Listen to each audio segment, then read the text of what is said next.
You wouldn't think it was a dangerous job, delivering the mail.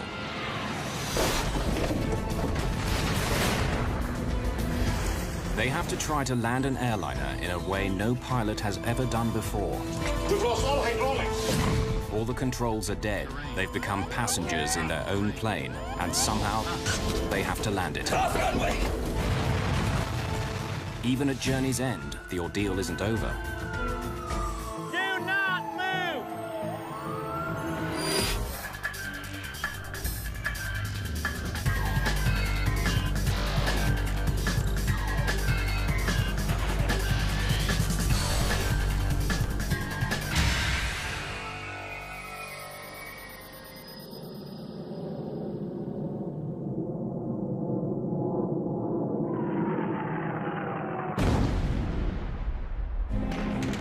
Baghdad, November 22nd, 2003. Officially, the war in Iraq has been over for months, but the country is violent and unstable. No one feels safe.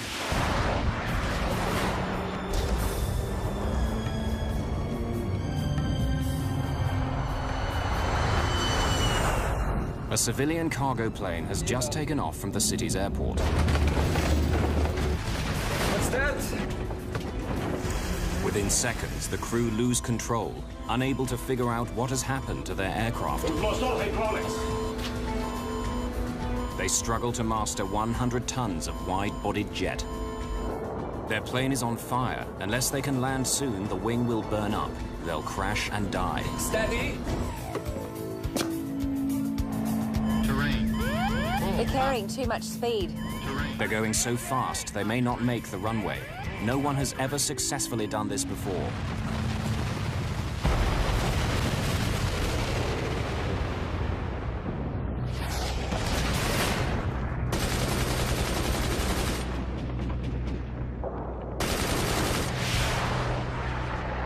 By November 2003, the American-led coalition has been in charge of Iraq for 6 months.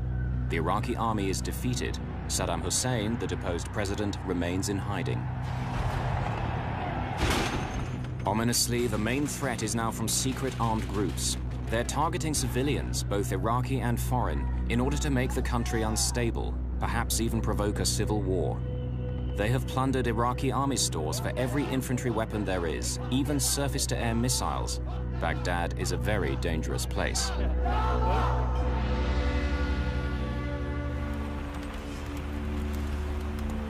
Dawn, on the outskirts of the city. Claudine Vernier-Pallier from the French weekly magazine Paris Match, with her photographer Jérôme, is going to a secret meeting with Iraqi terrorists. She's after the story that everyone wants. Who are they? What do they want? The previous day, she had met the leader in a hotel room. He called himself Abu Abdallah, but no one knew his real name. Evidently, this man was very, very determined to stop at nothing, to show the Americans that he wanted no more of them, at least not their military tactics.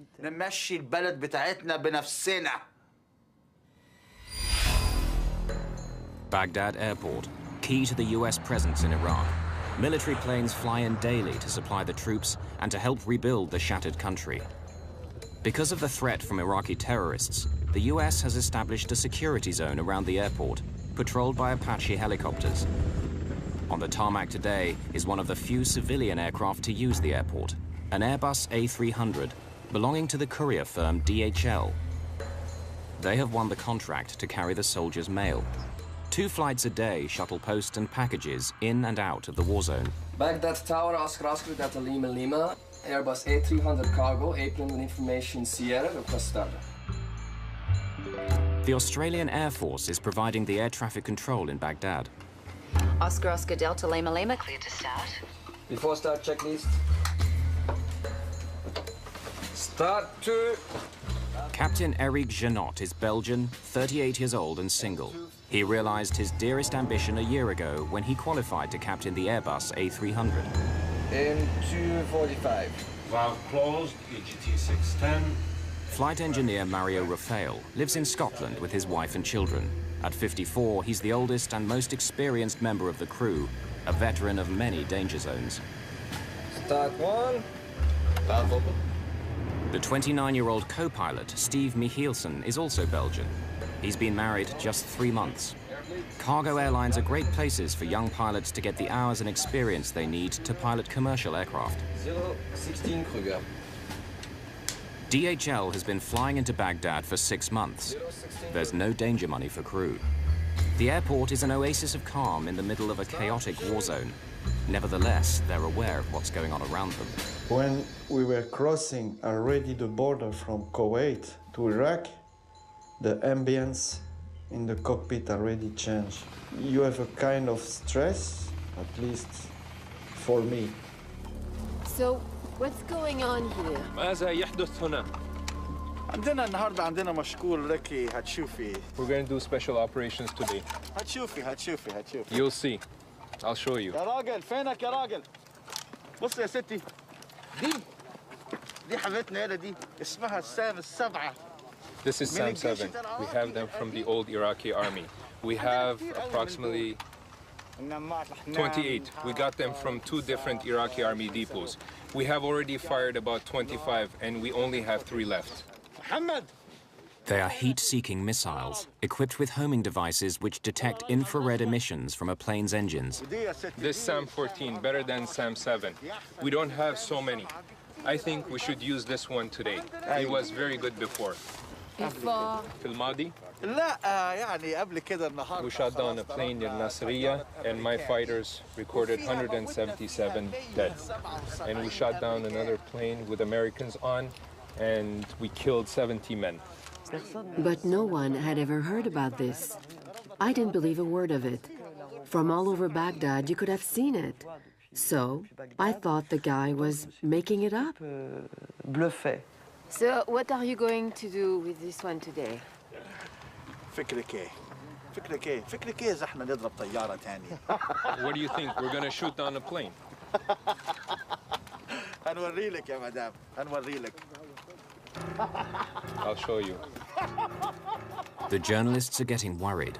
What if he's not bluffing after all? This is not the story they came for.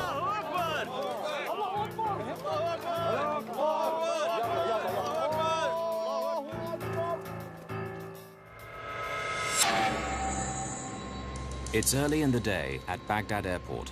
A DHL Airbus A300, carrying letters home from US soldiers, is just departing. The crew is unaware that just a few kilometers away, a terrorist group has its own plans for the aircraft. Oscar Delta Lima Lima, cleared for takeoff. Takeoff. The plane is a 24-year-old airliner converted to carry cargo. Its first stop will be the Persian Gulf state of Bahrain. It's a journey they make twice a day. 100 knots. V1. Rotate. V2. Positive climb. Despite the calm in the cockpit, the crew knows that below 3,000 meters, they're vulnerable to attack from the ground. So far, no plane in Iraq has been hit with a surface-to-air missile, but it's known that the terrorists now have such weapons. It's a strange ambience, it's a strange feeling. Between the time you take off and you reach 10,000 feet, you know that you are in danger. Gear up. Gear up. No lights.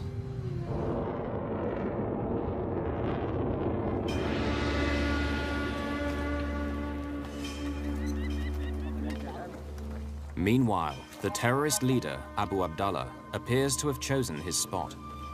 He asked us to park our cars pointing outwards so that everybody could leave in a different direction. That's when I should have realized that the bluffing was over.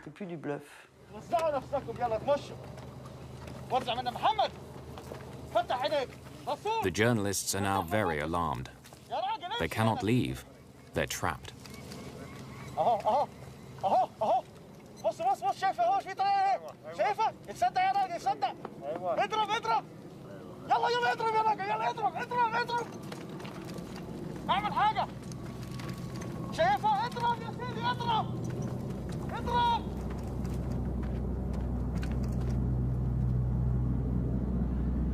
This is video shot by the terrorists themselves. They'll deliver it to the media in Baghdad the next day.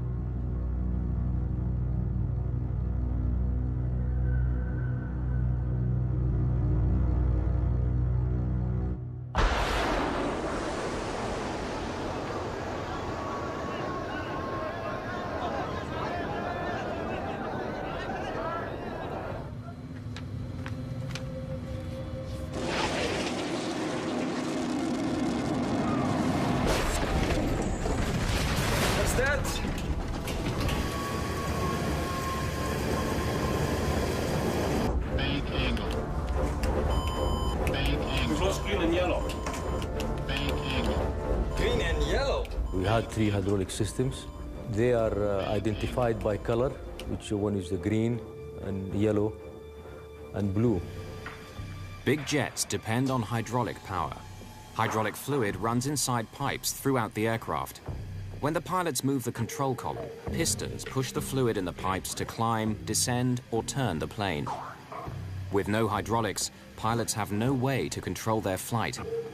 The missile has exploded in the wing, where the pipes filled with hydraulic fluid are now draining. It's like driving a car at speed and suddenly losing the steering wheel. What do we do? What do we do? What we do? What could I answer? What could I answer to him? It was a very, very difficult question he asked me. My initial reaction was, ooh, we have to do something, and I asked to the captain, like, what shall we do, or any ideas or something, and he said, his initial reaction was, we have to go back. A big jet can survive with one of the 3 hydraulic systems knocked out, maybe even 2, but all 3? None of the controls will work, period. Bank angle. Bank angle. Blue is good. Bank angle. I think we hit something. Bank angle. Bank angle. Blue is gone. Bank angle. Bank angle.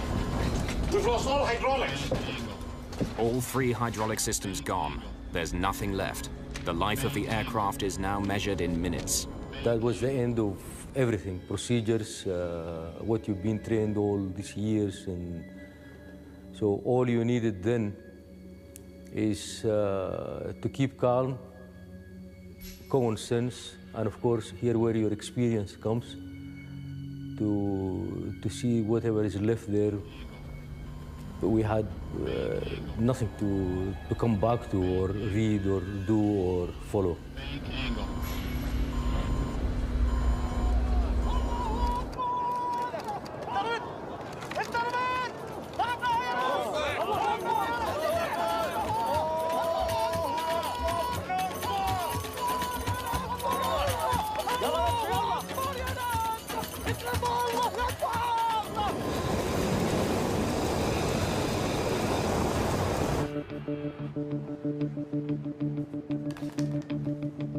That DHL is in trouble.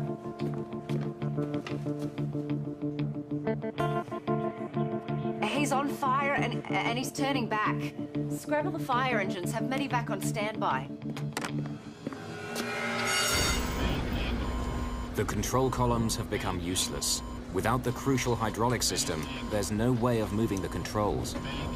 When you have this kind of emergency, the 3 needle showing 0, and the flight engineer saying you all hydraulic gone, you are terrified as well.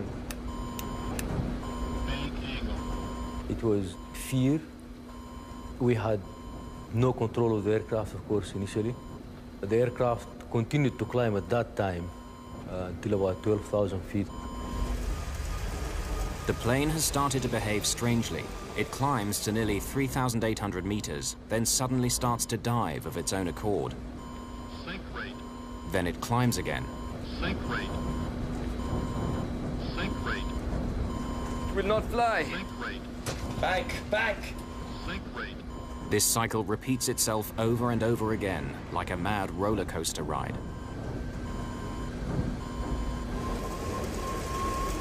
The crew can't stop the plane's wild gyrations. They're still airborne, but somehow they must regain control. And now, Eric, are you proud of yourself? You look in each mess you are. You know it was dangerous to come here. And what you will do now to get out of here. I play with controls. Reduce thrust. By moving the throttles to and fro, perhaps they can flatten out the huge dives and climbs. It's all they can think of. And then I decide to take the challenge. We have to come back.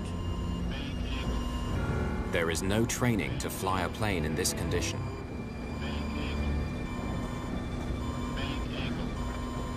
So from that time on, all the books and the procedures and this, they're out of the window. We have engines. We can use the thrust. All they have left are the 2 engines, which are undamaged. But how do you fly and land a plane with engines alone? No airliner has ever done it.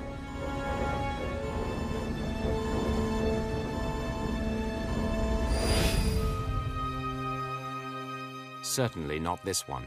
In August 1985, a Japan Airlines Boeing 747 had suffered a catastrophe minutes after leaving Tokyo.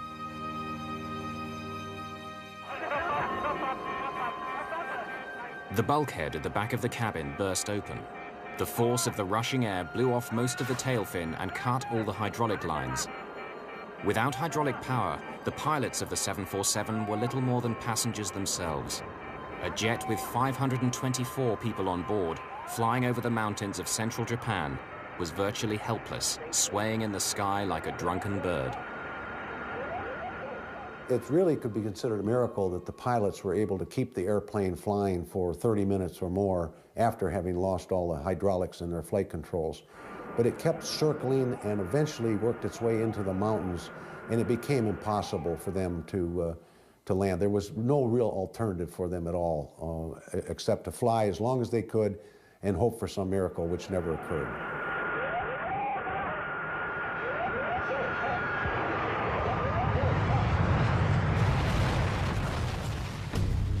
When the 747 hit a mountain, it was the worst single crash in aviation history. 520 people died. Can the DHL crew succeed where the Japanese pilots failed? The first task is to try to calm the wild plunging of the aircraft. The airplane will tend to go into what's called a phugoid in the vertical mode. It will descend, speed up, therefore pick up more lift, then it would climb, pitch up and climb, it would slow down, lose lift, and so it would go into this, and it was very difficult for the pilots to control that. They have to do it by using engine power alone, the only thing they have left. They find that if they reduce engine power, the plane's nose drops and they begin to gather speed. If they then push the throttles forward, the nose comes up and they start to climb. But they have to learn precisely when to increase and decrease power.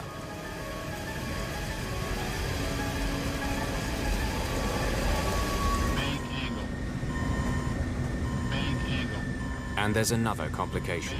The damage to the left wing is creating drag on that side and pulling them round to the left in a wide circle. One of the most difficult things to master, to keep the pitch attitude in a normal way, was already difficult enough. And now on top of this, we had to use asymmetrical thrust because the airplane was banking to the left all the time. There was a part of the left wing which was gone. Back, back! So they not only have to move the throttles back and forth to flatten out the plane's roller coaster motion, but also try to apply more power to the left engine to compensate for the damaged wing, which is causing it to lose lift. After several minutes of violent pitching up and down, the crew managed to flatten out the flight path. Even after we've learned how to fly it using the throttles, we still went through, I would say 3 to 4 times, we went through almost uncontrollable condition, you know, couldn't control the airplane, like very steep dives and banks.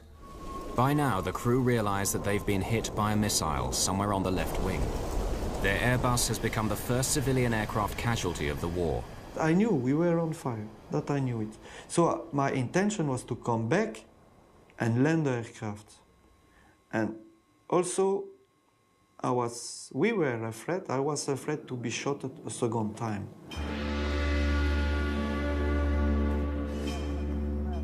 Their fears are justified.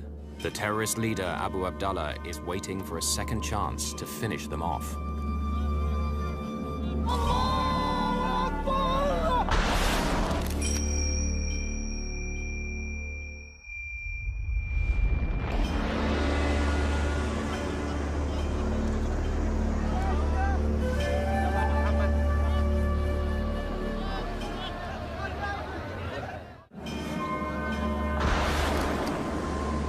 Iraqi terrorists have fired a missile at a civilian plane near Baghdad airport. The left wing is on fire and the crew is in desperate trouble. Now the terrorists aim to finish it off. They launched a second missile that missed the plane this time. And then he told everyone, "Let's go." And we all left quickly.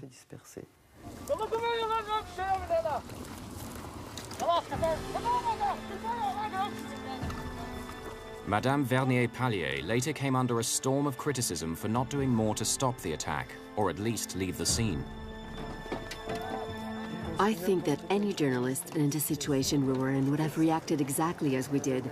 We have been criticized for not having said to the group leader when he told us he was going to fire on an aircraft, "No, sir, we're leaving now." On the one hand, if we had said that to him, it would have meant a bullet in the head, that's clear. And on the other hand, right up to the last minute, right up to the time when they fired the missile, I didn't think they were going to do it. I thought they were still bluffing.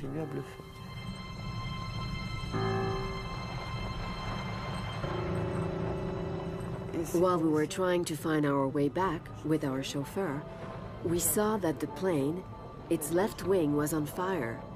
It was now turning like this.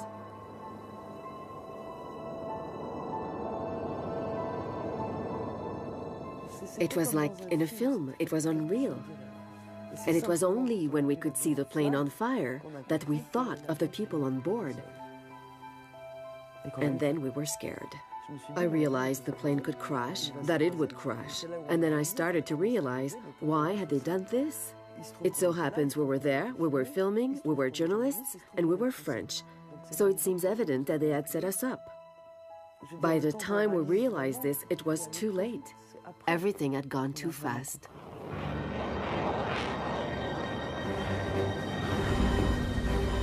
The crew knows nothing of the second missile. Charlie 2-1. Hey, Gramps, did you guys say there's an aircraft on fire? This remarkable video, seen here exclusively for the first time, was shot with the infrared heat-sensitive camera of a US Apache attack helicopter. Apaches routinely patrol the area around the airport, watching out for terrorists. Take timer 5-4 down. Roger, 5-4 is observing the aircraft inbound under our sighting system. He's got, appears to be a fire on his far left engine. The intense heat of the fire on the Airbus shows up as a blur on the helicopter's heat-sensitive camera. That's Lima Lima Tower. We have a bit of problems controlling the aircraft.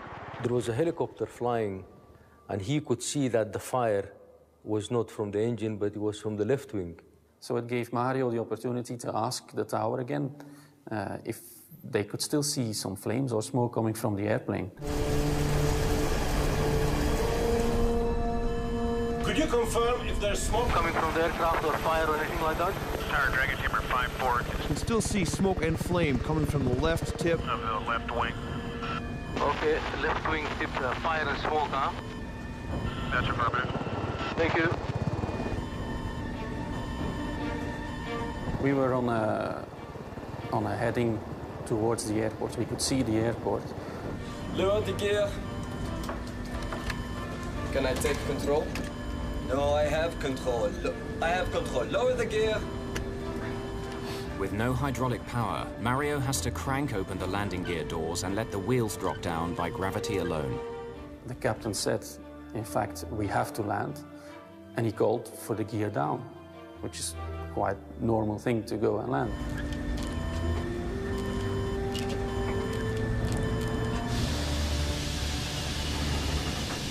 But it has an unintended effect.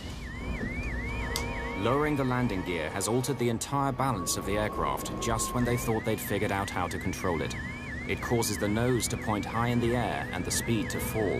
No, the speed! It could easily stall and then crash.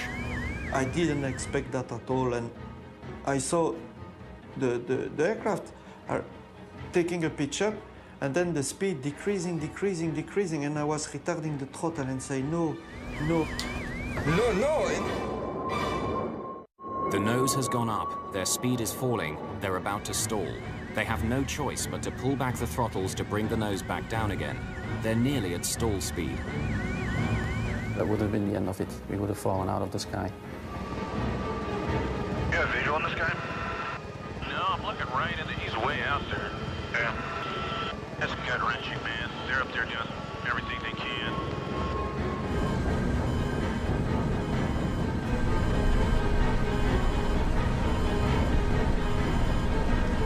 I was afraid that maybe one wing we stole, and this time it's finished. I think I'd rather try to crash on a runway than crash into the desert. And trying to land on a runway where you can just belly up in the desert, the sand would probably put out any fire.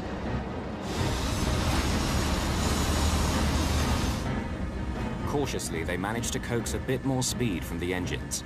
Lowering the gear brought them to the brink of disaster, but now the plane is easier to control. The airplane miraculously became more stable afterwards. That's one of the first factors which proves how lucky we were that day.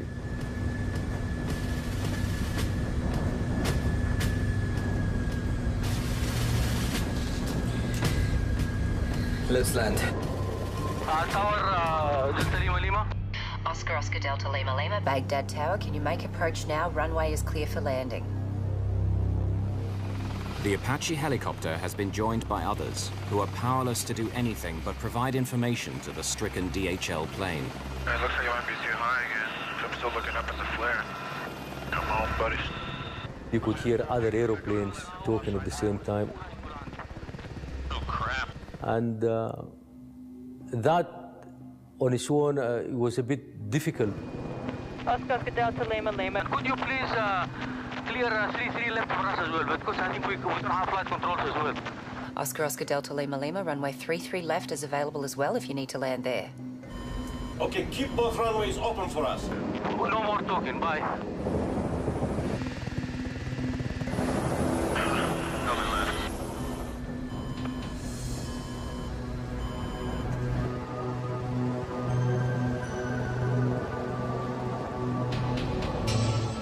Did you know Tank 1 Alpha is empty?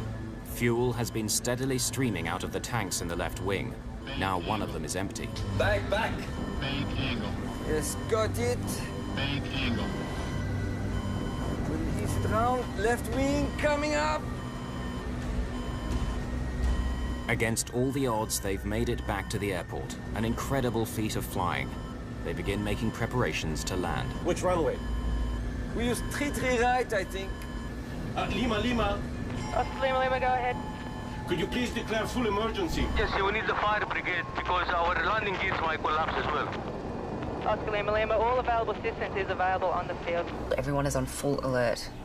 Okay, thank you very much, and no more calls. That guy's got him. He's pretty stressed. Rightfully so. But on the brink of success, it begins to unravel. At that time, I realized that we were a little bit too high to come in and land in the situation we were. That's what I thought as well. We're too high and too near. We must land. We are too close. We need a long final. I mean, Steve brought a very important point here, and I think it was really a saver. Steve is giving his captain news he doesn't want to hear. He can't land. They're too high and too close. If they attempt a steep descent, they'll bury it in the runway. Eric Janot will have to turn around, fly away from the airport for 37 kilometers, turn again, and come back on a long final approach, slowly descending. If we haven't done this 20 miles, we would have been circling there forever until we dropped to the sky or the wing. You can't make it, it's impossible. Keep the speed up, keep the speed up. I try, I will do the best I can. And then I realized they were right. We have to go on long final. But for the last 13 minutes, the wing has been on fire. Do they have enough time? 20 miles final. Okay. looks like he's still pretty high. You got that sight now? He's still got a long way to go, though. Yeah. But it looks like he's turning like an extremely extended final. Yeah. And I don't think I can make it in. Time is running out. The fire is eating up the left wing. They're still heading away from the airport. Then they have to turn and make a 37-kilometer approach. Can they land before the wing fails?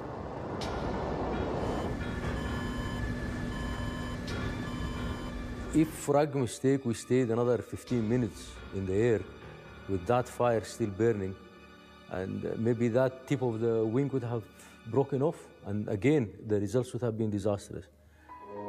Two main structural spars give the wing its strength. The missile has made a 5-meter-long crack in the rear spar.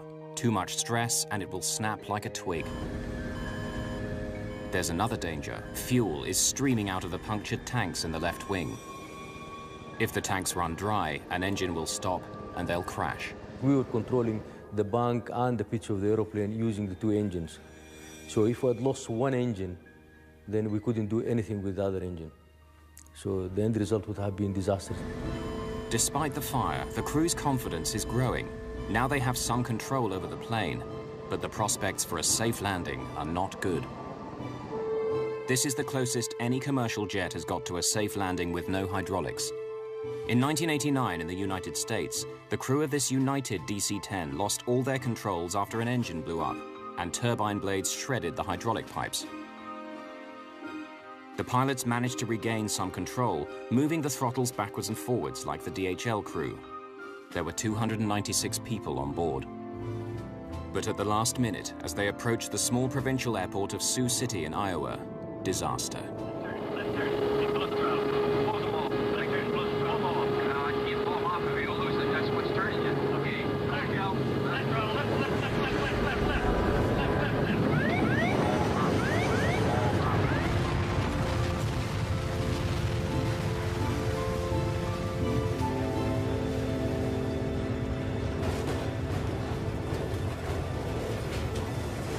Of the 296 people on board, 111 died.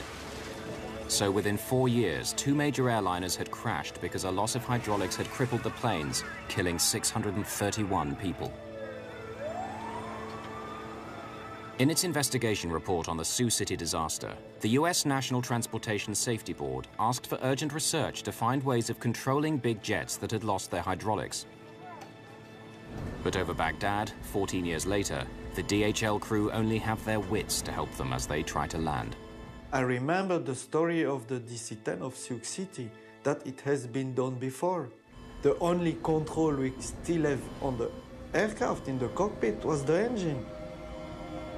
Nothing else.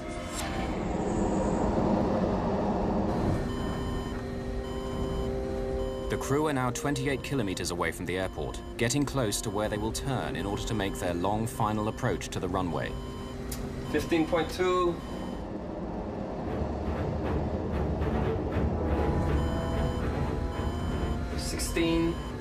Now we turn right. Not yet. This is where experience counts now, and you have to rely on what you know. We were pretty sure that we were going to be able to make it to the airport, but we were absolutely not sure that we were going to be able to make it to the runway. 16.5. Now we turn. 17 miles. Now we turn. The only way they can turn is by applying more power to the left engine to make them go right and vice versa. They're swinging round to the right, trying to keep the plane steady and descend all at the same time, using nothing but the engines.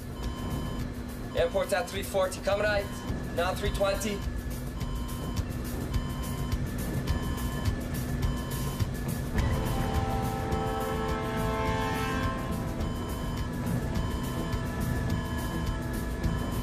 Speed?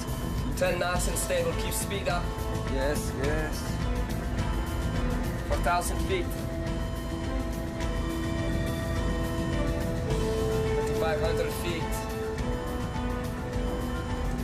3,200 feet. Do 10 on the head. Against all their instincts, they'll have to keep the speed up on landing or the nose will drop and they'll crash. They should be landing at around 300 kilometers per hour, but they're coming in 100 kilometers per hour faster. No one knows if the landing gear will take the strain.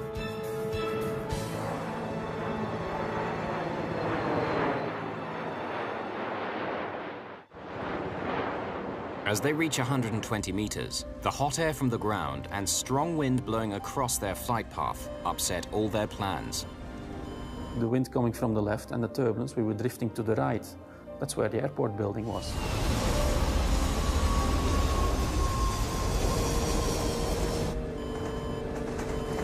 It's bumpy. As the plane approaches the runway, the nose is pointing dangerously low and the left wing is dropping.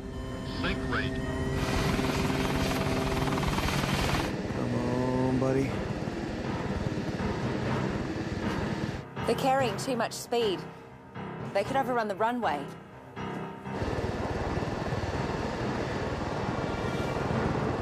Sink rate. Sink rate. Keep the speed up. We are going left. Sink Yes, rate. I increase. Sink rate. 50. If we go to Iceland landing, may go off the runway. They are landing 3-3 left. Fire trucks on standby, medevac on standby.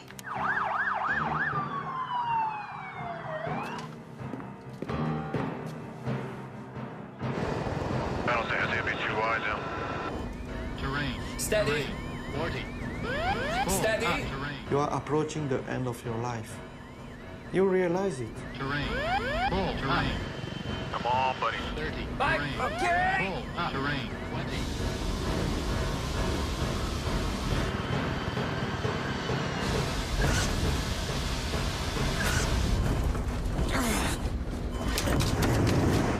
Oh.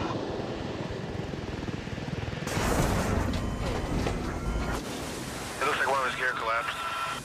Yeah, it did. Off runway.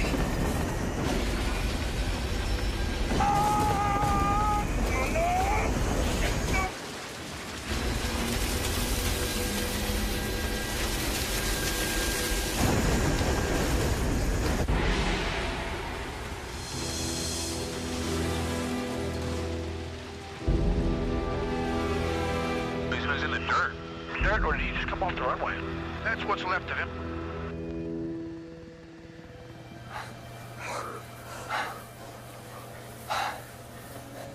The DHL Airbus has managed to land through an incredible feat of flying.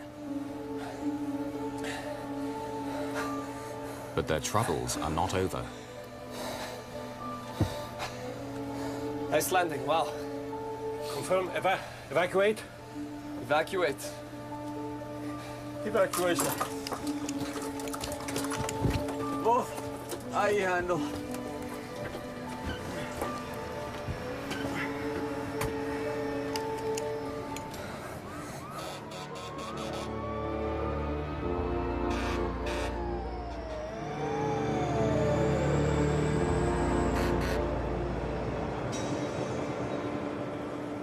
A final irony. After getting safely to the ground against all the odds, one more unforeseen danger. Straight blow. Hey guys, don't move! That area has unexploded ordnance. Do not move! What's that? He's saying there might be bombs here. I don't believe this. We're coming to get you! The area is still littered with unexploded bombs and shells left over from the battle to capture the airport from Saddam's men. Now when we get to you, we're gonna back up and you gotta follow in our tracks. Now we're gonna get you out of here. But you gotta walk right in my wheel tracks, okay?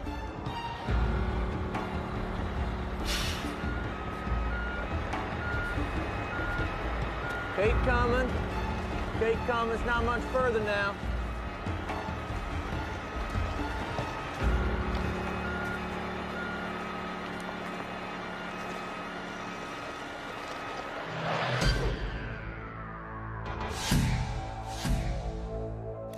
Now, for the first time, the crew can see the damage for themselves. They've survived the unsurvivable, No crew has ever successfully landed such a badly damaged airliner. They had to learn and practice a whole new flying technique. But the remarkable thing is, had they known it, the technology had already been invented to save any pilot in this desperate situation.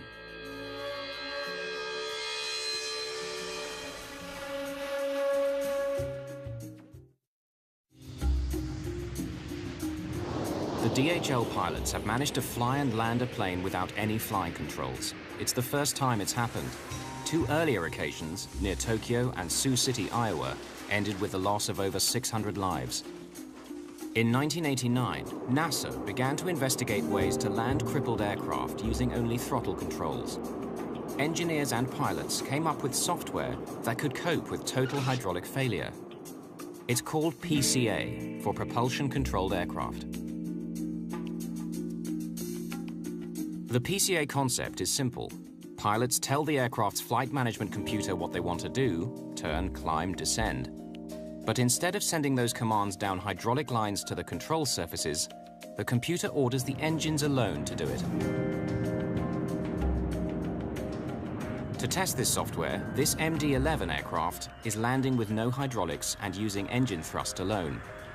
The pilot is not moving the throttles. The PCA software is doing it all for him. Though none of the plane's normal controls were used, the MD-11's landing was not only survivable, but very similar to a normal landing. I believe that the DHL incident has revived interest in propulsion-controlled aircraft system as an augment to perhaps the systems that we have in today's aircraft that would certainly mitigate the damage that could have been done to this aircraft, and certainly could mitigate the damage done to an aircraft carrying 500 to 600 people. One of the enthusiasts for the PCA system is Captain Denny Fitch, one of the pilots who survived the Sioux City DC-10 crash.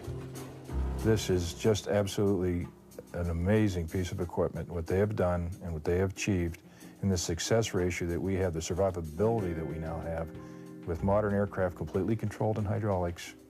To have this occur again and have this aboard the aircraft is a very warm feeling as a pilot. Fluid is gone. We've lost all hydraulics. America's Federal Aviation Administration conducted research into PCA, but soon abandoned it. It says the risk of losing all hydraulics is too low to make systems like PCA worthwhile. The FAA's conclusion after their studies was that these events are so rare as to not require the mandate of an additional system. And of course, they did not consider the event of, or the possibility of a surface-to-air weapons attack on the aircraft. The DHL is the first plane in Iraq to be hit by a surface-to-air missile. But in recent years, the threat of terrorist-controlled shoulder-launched anti-aircraft missiles has been growing. There had been roughly 30-odd incidents of commercial aircraft being attacked by manned portable surface-to-air missiles, leading up to the DHL one. What makes the risk of missile attack in Iraq so serious is that for months nobody was guarding the abandoned depots of the Iraqi army, leaving terrorists free to help themselves to millions of dollars worth of arms. I believe there are weapon caches everywhere in Iraq. In my opinion, they also have many missiles.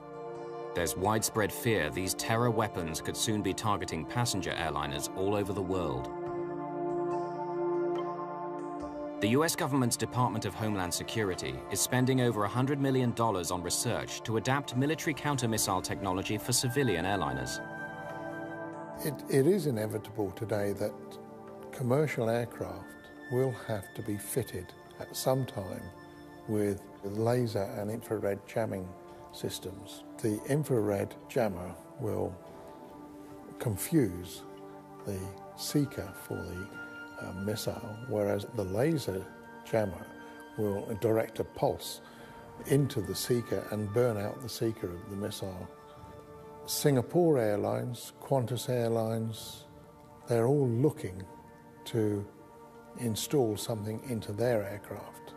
If you look at things like the Queen's flight in the UK, the President's aircraft in the USA, and the King of Jordan's fleet, they're all fitted. Terrorism is with us today and will always be with us for the rest of our lives. It's impossible to defeat terrorism, but what is possible is to control terrorism at a commercially acceptable level. If we don't do that, then there's no future for us.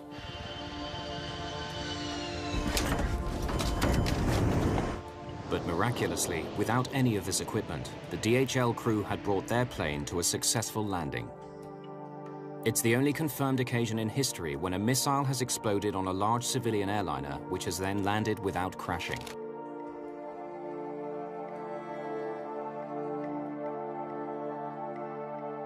For Mario Rafael, it was a good note on which to retire. It was a good timing, actually, to say goodbye to aviation. As I said, I've been flying for 30 years.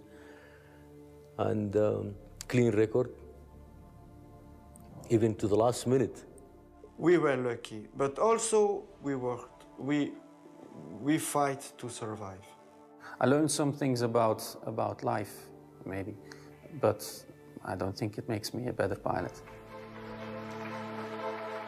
The 3 DHL crew have received some of the highest awards that the civilian aviation community has to offer in recognition of an unprecedented achievement. Teamwork was absolutely the key factor of bringing the airplane back to the ground with all 3 people alive. You wouldn't think it was a dangerous job, delivering the mail.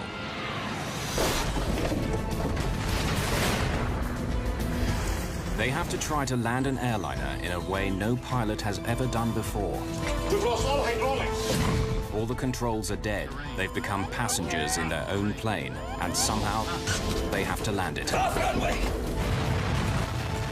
Even at journey's end, the ordeal isn't over. Do not move!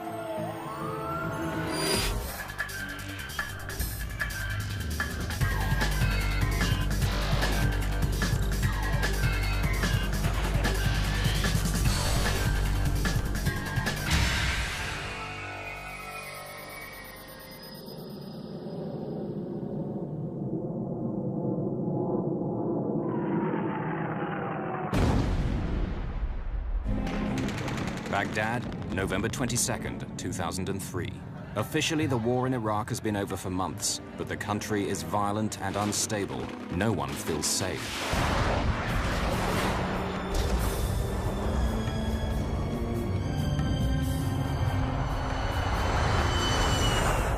A civilian cargo plane has just taken off from the city's airport. What's that? Within seconds, the crew lose control, unable to figure out what has happened to their aircraft. We've lost all hydraulics. They struggle to master 100 tons of wide-bodied jet. Their plane is on fire. Unless they can land soon, the wing will burn up. They'll crash and die. Steady. They're carrying too much speed. They're going so fast, they may not make the runway. No one has ever successfully done this before.